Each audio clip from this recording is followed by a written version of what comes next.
উপস্থিত আছেন আমাদের একজন প্রিয় মানুষ, যিনি সমাজের যত উপরেই যান না কেন উনি মনে প্রাণে একজন খেলোয়াড় মানুষ, একজন খেলোয়াড়দের সংগঠক, একজন কাব্যপ্রেমিক, একজন গান শোনার মানুষ, সাংস্কৃতিক মানুষ।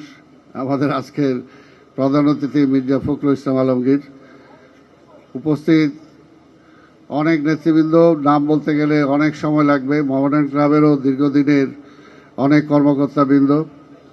আর মনির ভাইয়ের পরে বক্তব্যের সুযোগ পাওয়া যাবে এটাও ভাবি নাই, কারণ মনির ভাই যতক্ষণ বলবেন অতক্ষণ সময়ের পরে আর কারো শোনার কোনো ধৈর্য থাকবে বলে আমার মনে হয় না।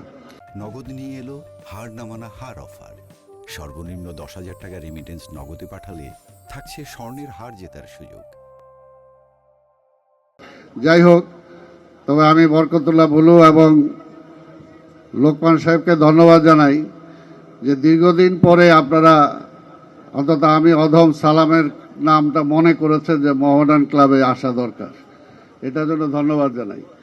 দীর্ঘদিন, কারণ মনে প্রাণে ওই যে মনির ভাই যেটা বলছে যে আসলে ক্লাবের সুখেও ছিলাম, দুঃখেও ছিলাম, অনেক ইতিহাসের সাথে জড়িত। কিন্তু মাঝখানের এটা বলতে দ্বিধা নাই যে সপ্তম গ্রেডের লোকরাও দেখলাম যে মোহামেডান ক্লাবের মেম্বার হয়েছে, কিন্তু আমাদের নামটা কেউ কিন্তু সে সময় মনে করে নাই। যদিও সেই সময় আমি আমার ফকিরাবাদ ল্যাংম্যান্স ক্লাবের সেক্রেটারি ছিলাম দীর্ঘদিন, আরামবাগ ক্লাবে খেলেছি, আরামবাগ ক্লাবের ভাইস প্রেসিডেন্ট ছিলাম দীর্ঘদিন, ব্রাদার্স ক্লাবের ভাইস প্রেসিডেন্ট ছিলাম, ওয়ান্ডার্স ক্লাবে ছিলাম, কিন্তু তারপরও মোহামেডান কিন্তু কখনো, এটা আমার আত্মার ক্লাব, আমার হৃদয়ের ক্লাব, মোহামেডানকে কিন্তু কখনো ছেড়ে যায়নি। কিন্তু আপনারা আমার মোহামেডান থেকে নামটা কেটে দিয়েছিলেন। যাই হোক, আজকে যে মনে করছেন সেটার জন্য ধন্যবাদ। তা আমি বক্তব্য দীর্ঘায়িত করব না। আপনাদের সবাইকে বলবো যে মোহামেডান যখন ভালো করে তখন ভালো লাগে, আর যখন খারাপ করে তখন অনেক কষ্ট পাই।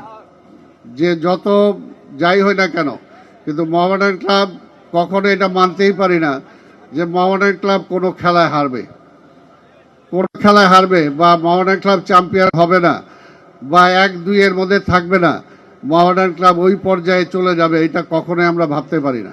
তো কাজেই আমি আশা করব যে বরকতুল্লাহ ভুলুর নেতৃত্বে ইনশাল্লাহ মোহামেডান ক্লাব আবার ঘুরে দাঁড়াবে।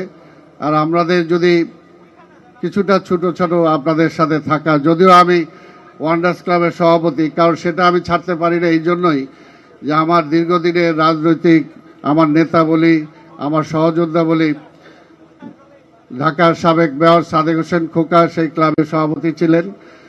তিনি থাকাকালীন আমাকে ওয়ান্ডার্স ক্লাবের দায়িত্ব দিয়েছিলেন যে এই ক্লাবটা পুরনো ঢাকার ক্লাব, এই ক্লাবটাকে ধরে রাখতে হবে।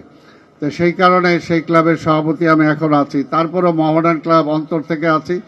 আরেকটি যেহেতু আজকে সুযোগ পেলাম, আমি সবার মাঝ থেকে আমিনুল হককে, আমাদের ক্রীড়ামন্ত্রী আমিনুল হককে আমি ধন্যবাদ জানাতে চাই যে সে খেলার মানুষ, সেটা আবার প্রমাণ করছে গতকালকে ক্রীড়াবিদদেরকে সম্মানিত করে।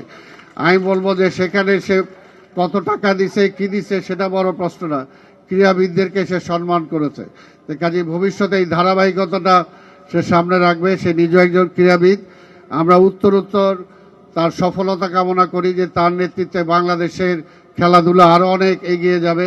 এবং যেহেতু আমাদের মাননীয় প্রধানমন্ত্রী জনাব তারেক রহমান খেলাধুলাকে ভালোবাসেন, মনির ভাই প্রস্তাব দিছে ভবিষ্যতে যদি মোহামেডান ক্লাব নিয়ে আসে তাহলে তো অবশ্যই আমরা সবাই থাকবো, এবং এই ক্লাবটাকে আবার আমরা পুনরায় একটু ভালো করে জাগাতে চাই।